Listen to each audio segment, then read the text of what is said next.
Selamat malam saudara-saudara saya yang ada di tanah air. Hari ini saya sengaja mengundang saudara saya, sahabat saya, seorang tokoh politik dari Partai Amanat Nasional. Sengaja saya hadirkan untuk mendiskusikan hal-hal yang menyangkut gunjang-ganjing politik yang terjadi antara KPK dengan PDIP. Cukup menarik. Selamat malam saudaraku Yasin Kara. Malam Mas Agung. Alhamdulillah. Menarik kan kalau kita ikuti di koran, kita ikutin berita, tayangan Hasto, Sekjen PDIP dan KPK. Mungkin Anda bisa sharing cerita-cerita seputar itu. Apa Anda kenal dengan saudara Samad? Kebetulan Anda kan dari Sulawesi Selatan kan? Ya, saya satu universitas, Oke. tapi kebetulan junior saya. Oke. Jadi tidak begitu dekat, tapi dari banyak orang saya mendengar mengenai dia. Oh, banyak cerita tentang Abraham Samad. Bagaimana Anda melihat perseteruan antara PDIP dan KPK saat ini? Mungkin akar masalahnya dulu. Saya lihat inilah problem besar dari lembaga yang kita percayakan untuk mengerjakan sesuatu ketika dia memasuki suatu area yang disebut dengan vested interest. Nah, kita berharap ini Maksudnya KPK ya? KPK. Sebenarnya jauh sebelum ini ramai, saya pernah mendengar sayup-sayup bahwa waktu saudara Abraham itu dicalonkan, diramaikan dalam calon wakil presiden. Bursa wakil presiden ya? Jokowi waktu itu. Jokowi maupun sebenarnya Pak Prabowo. Ya, dua-duanya sebenarnya mengincar kedua orang ini. Itu hal yang tadinya kita anggap kurang serius. Tapi lalu kemudian rupanya ada keseriusan di balik itu. Nah, ini yang kemudian setelah Pak Hasto mengangkat, loh, kok ada benarnya lobby-lobby yang ada itu. Tapi ya, itu kan kalau kita melihat apa yang dilakukan oleh kawan-kawan PDIP khususnya Hasto, ini kan merupakan serangan balik ketika keinginan dari PDIP untuk menggolkan calon Kapolrinya kemudian terhambat oleh pernyataan tersangka dari KPK. Ya, ini kan apakah ini politik balas dendam? Seperti berbalas pantun. Abraham Samad ditengarai menganggap bahwa Budi Gunawan ini adalah penghalang dia untuk menjadi wapres pada saat itu. Oh gitu ya, menarik ini. Ya kan?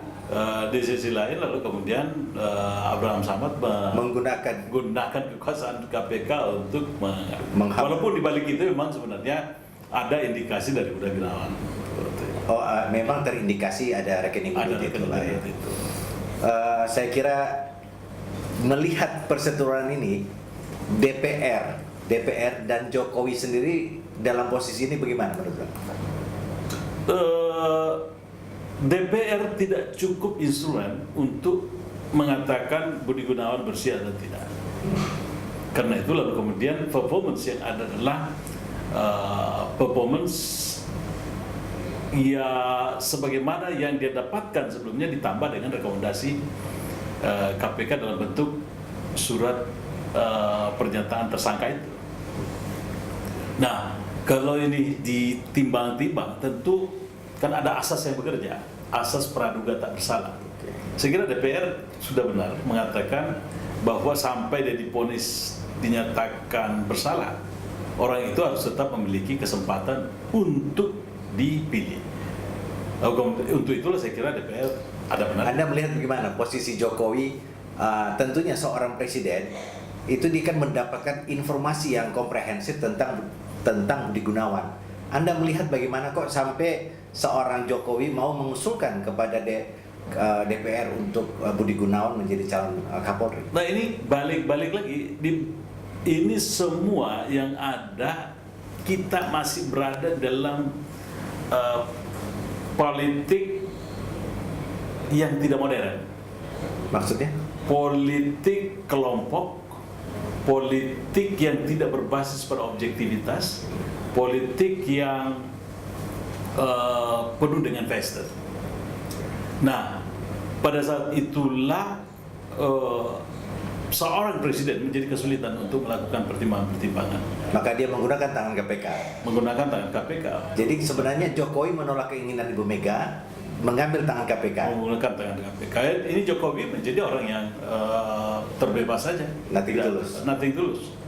Dengan KPK seperti itu ya, Budi Gunawan tidak jadi, lalu kemudian dia terlepas dari tekanan Iya. partainya. Dan akhirnya yang berhadapan justru Ibu Mega dengan KPK, Mega dengan KPK. menggunakan tangan Hasto. Untuk menggunakan tangan Hasto. Ini menarik. Menarik. Luar biasa fragmentasi politik. Di balik ini menurut saya ada sesuatu yang tersimpan. Kenapa kok begitu kencang-kencangnya kedua belah pihak itu melakukan itu? Kira-kira Saya menduga ada sejumlah kasus dari masing-masing ini yang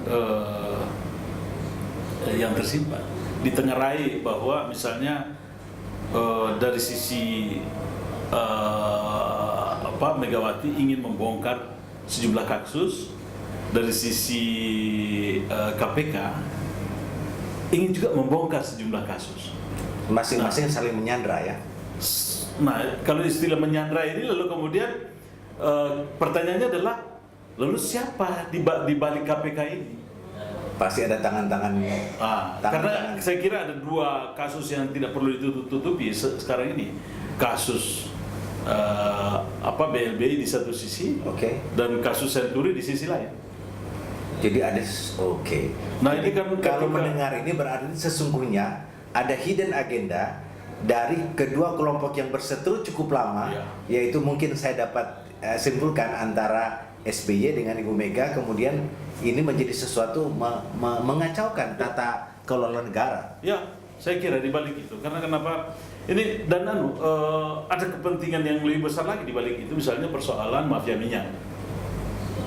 Oh, sampai ke sana? Oh iya, ini terkait dengan hal-hal seperti itu yang dua-duanya memiliki keraguan.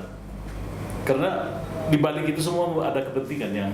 Oke, lepas dari itu, Anda melihat dengan perseteruan ini citra KPK atau Abraham Samad seperti apa? Menurut saya Abraham Samad ini lebih sebagai orang yang tidak menyadari sedang terlibat politik. Dia tidak sadar bahwa dia sudah masuk ke wilayah politik. Padahal bukan dunianya. Padahal bukan, tidak seharusnya. Tidak seharusnya. Tidak seharusnya. Tetapi mungkin juga bukan salah Pak Abraham Samad. Salah para calon presiden pada saat itu yang memberi angin surga. Karena siapapun yang punya nilai jual ketika itu ya. Tentu saja Abraham Samad pada saat itu seharusnya punya integritas yang lebih kuat lagi mengatakan tidak. Saya masih ketua KPK. Kita sudah dengarkan pandangan dan pengamatan seorang kader Partai Amanat Nasional tentang perseteruan KPK, PDIP, DPR, dan Jokowi.